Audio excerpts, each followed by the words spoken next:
ధరణి portal పై CM Revanth Reddy సమీక్ష ముగిసింది. Secretariat లో సీఎం రేవంత్ రెడ్డి ధరణి పోర్టల్ పై సమీక్ష నిర్వహించారు. సమీక్షలో డిప్యూటీ సీఎం భట్టి విక్రమార్క పాల్గొన్నారు. సమావేశంలో మంత్రులు పొంగులేటి శ్రీనివాస్ రెడ్డి, దామోదర రాజనరసింహతో పాటు సంబంధిత అధికారులు పాల్గొన్నారు.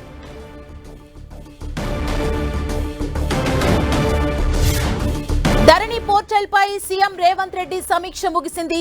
సెక్రటేరియట్ లో సీఎం రేవంత్ రెడ్డి ధరణి పోర్టల్ పై సమీక్ష నిర్వహించారు.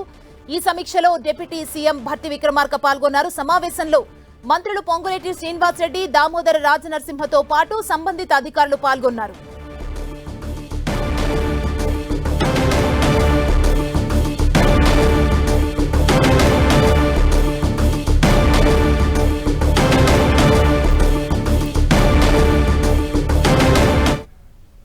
ధరణి పోర్టల్ పై సీఎం రేవంత్ రెడ్డి సమీక్ష ముగిసింది. సమీక్షకు సంబంధించి మరిన్ని డీటెయిల్స్ మా ప్రతినిధి కొండల్ మనకు అందిస్తారు. కొండల్, ధరణి పైన సుదీర్ఘమైన సమీక్ష జరిగిందని చెప్పుకోవచ్చు. ఎందుకంటే ధరణి అన్నది కాంగ్రెస్ కు ఎన్నికల ప్రచారంలో ప్రధాన ఎజెండాగా ఉన్న ధరణి ద్వారా గత ప్రభుత్వం, కేసీఆర్ ప్రభుత్వం అనేక అక్రమాలకు పాల్పడింది. దీనివల్ల రైతులకు కూడా తీరని ఇబ్బందులు ఇక్కట్లు ఎదురయ్యాయన్నది ప్రధానంగా కాంగ్రెస్ ఆరోపిస్తూ వచ్చింది.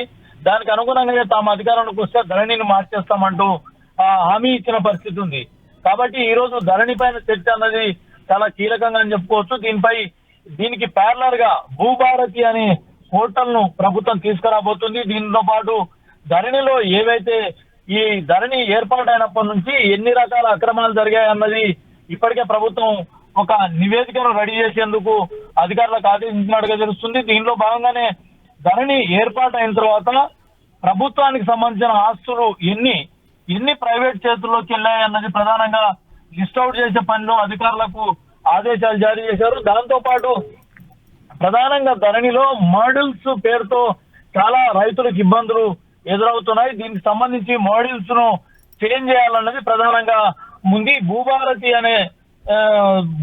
అనే పోర్టల్ ద్వారా వీటన్నింటికి ప్రత్యామ్నాయంగా భూభారతిని ఏర్పాటు చేయబోతున్నారు. దీంతో పాటు ఇప్పుడు ప్రస్తుతం ఉన్న ధరణిలో కేవలం కలెక్టర్లకు మాత్రమే అధికారం ఉంది, దాన్ని కరెక్షన్ చేసే అధికారం ఉంది. అంటే దీంట్లో కలెక్టర్లకు మాత్రమే అధికారాలు ఇవ్వడం అన్నది రైతులకు, అదేవిధంగా భూ హక్కుదారులకు చాలా ఇబ్బందికరమైన పరిణామాలు ఉంటాయి. ఎందుకంటే కలెక్టర్ అన్నది జిల్లా వ్యాప్తంగా విధులు నిర్వహించాల్సిన పరిస్థితి ఉంటుంది. గ్రామ స్థాయిలో ఉన్న ఒక భూమికి సంబంధించిన అంశాన్ని ఆయన పర్యవేక్షణ అన్నది చాలా ఇబ్బందికరంగా ఉంటుంది. కాబట్టి దీంట్లో కలెక్టర్ తో పాటు ఆర్డీఓ, ఎంఆర్ఓలో కూడా బాధ్యతలు ఇవ్వాలన్నది ప్రభుత్వం ఆలోచనగా కనిపిస్తుంది.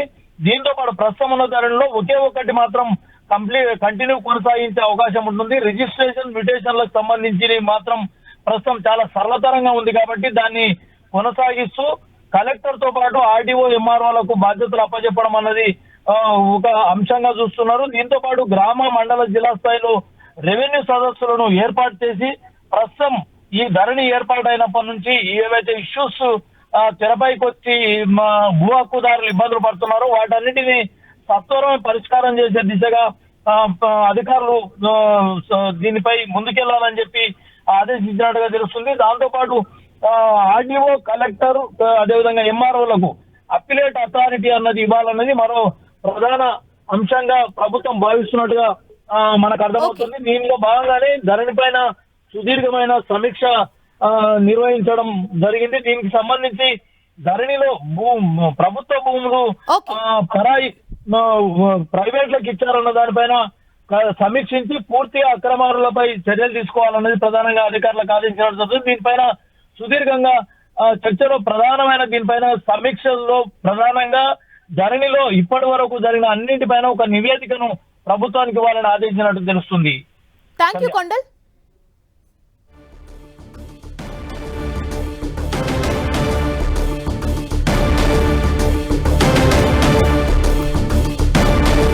ధరణి పోర్టల్ పై సీఎం రేవంత్ రెడ్డి సమీక్ష ముగిసింది.